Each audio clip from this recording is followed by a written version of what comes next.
What's up, everybody? King of FOMO here, coming at you with your daily crypto update. Make sure that you guys are following my Telegram channel, t.me/KingofFOMO1, especially if you missed out on the major event that was YAM. Then that Telegram channel will definitely help you get the quickest of updates. Secondly, make sure you guys are on my website. That's kingoffomo.com to not miss out on my videos, just in case I take them off of YouTube, which does happen.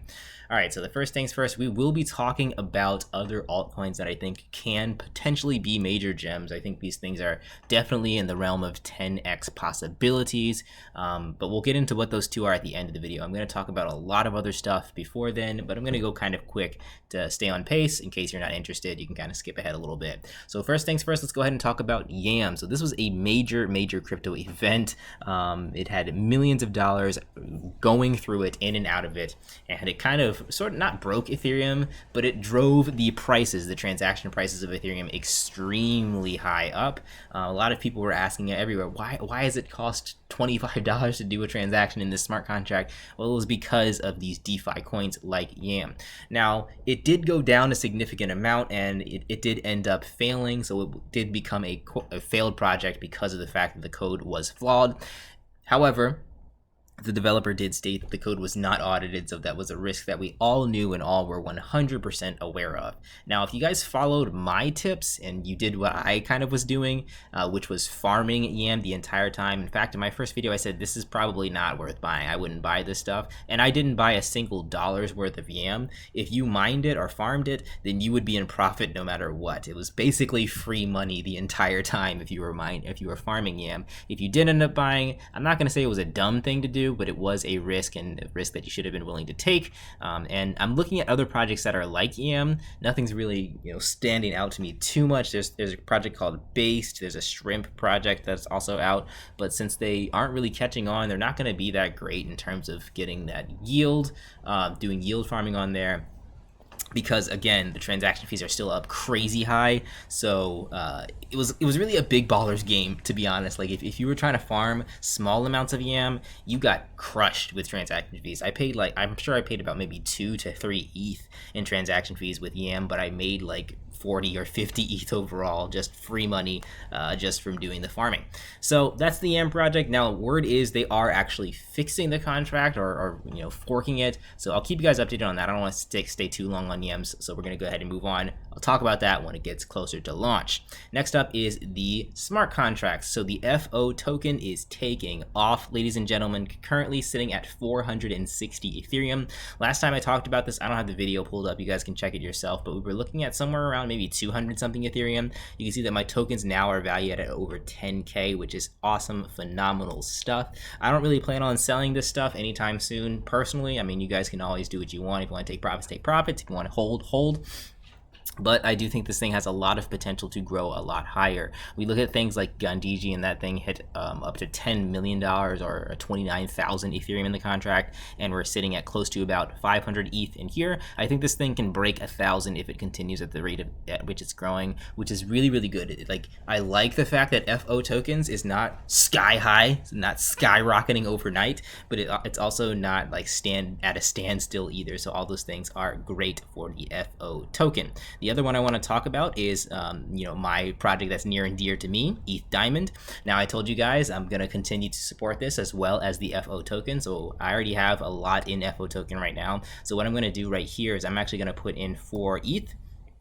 So again, if you guys are part of ETH Diamond, since this is at a lower balance than FO token and most other smart contracts, you're going to get more kickback from this. Now, this does have 30-20% divs, so you're losing about 50% as soon as you buy into here. But what I'm doing right now with putting in this 4 ETH, you're going to get way more of that 4 ETH rather than if I were to put the 4 ETH in FO tokens, because the contract balance is higher and it has lower div percentages. So I know that the people that are in this are probably pretty happy every time that ETH is put into here. So, it's just something to consider right there. So I'll go ahead and do a buy. Now, again, I don't really recommend you guys do anything in the Ethereum network right now because, again, transaction fees are like stupid crazy high. And like I said before, it has been a big ballers game. So a $13 transaction fee is not that much when you're looking at 4 ETH, but when you're looking at putting in small amounts, it's too much. So definitely wait for that transaction fee to lower a little bit if you're going to put in small amounts or do small amounts with anything in Ethereum for the next couple days. Next up is projects and platforms. So these platforms, you guys know I love these passive profit platforms. With PGI Global, I have breached over 100K in here. It's going fantastic. With CashFX Group, also I restarted into here about 4 months ago. I put in a 100K package, and you can see that I already got back more than 100K. I'm pretty much break even right now, so 68% plus 50% gives me about 118%, something like that. So 120% would be break even because of the fees, but still it's been going phenomenally. And I'm just showing you guys this because after 4 months, it is possible. I know there's a person that left me a comment saying that he doesn't believe that I'm making the amount that I'm making in these projects and platforms. And like, just to show you, this is daily trading. You can't argue with this. This is daily trading. All this other stuff is if you're getting referrals or if you're getting people placed underneath you. With daily trading, it's not that. That's your earnings on a daily basis. And this is at 43%. So this can be said that you can break even and go beyond in platforms like CashFX Group and PGI Global. If it's not your thing, you don't have to do it, but I'm just trying to really rub it in people's faces that are saying that it's impossible to break even or it's impossible to earn with these passive private platforms. If you find the right ones, you can do really, really well with them, whether you're getting referrals or not. Same with Bitex. I just joined this one recently as well. My total amount earned is about close to $700. About 7,000 BUX tokens. Now, originally my plan with Bitex was to hold these BUX coins because they can be similar to the BNB token of Binance. A lot of B's in those sentences because Bitex is touting to be the next Binance. They're trying to get their exchange out there, and I think news is that they're launching their exchange soon. But my plan has changed because you can actually just buy these BUX tokens. So I'm just gonna treat it like a passive private platform until I start to see the price move or until these tokens are not available to purchase anymore. So that is Bitex. Same deal with this new one I'm also in, which is called Nexums. I just started this maybe a week or two ago, and I got a 5K plan in here. You guys can see my earnings about $109. This is with only about $10 worth of referral earnings. So again, this one's working smoothly. Now, things to note here is you should be cautionary because it is paying you out in ETH Plus, which is an untested coin essentially. So it worked for the other platform called Bitcoin Vault, which went up to, I think it's close to about $400 per coin right now. So with ETH Plus, a lot of people were speculating, because this is a very similar layout to Bitcoin Vault. A lot of people are speculating that if this thing does the same thing as Bitcoin Vault.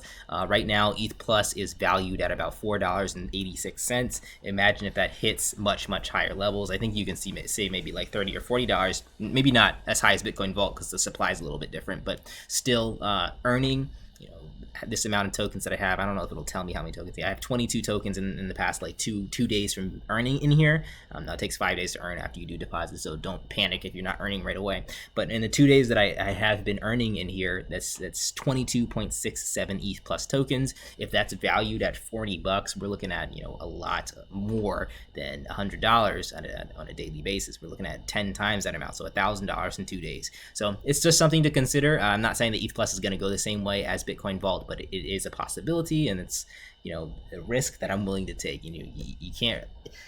A lot of this stuff is not like it's hard to find things that are guarantees, and you got to take risks to find the things that are really, really good at this low of a value.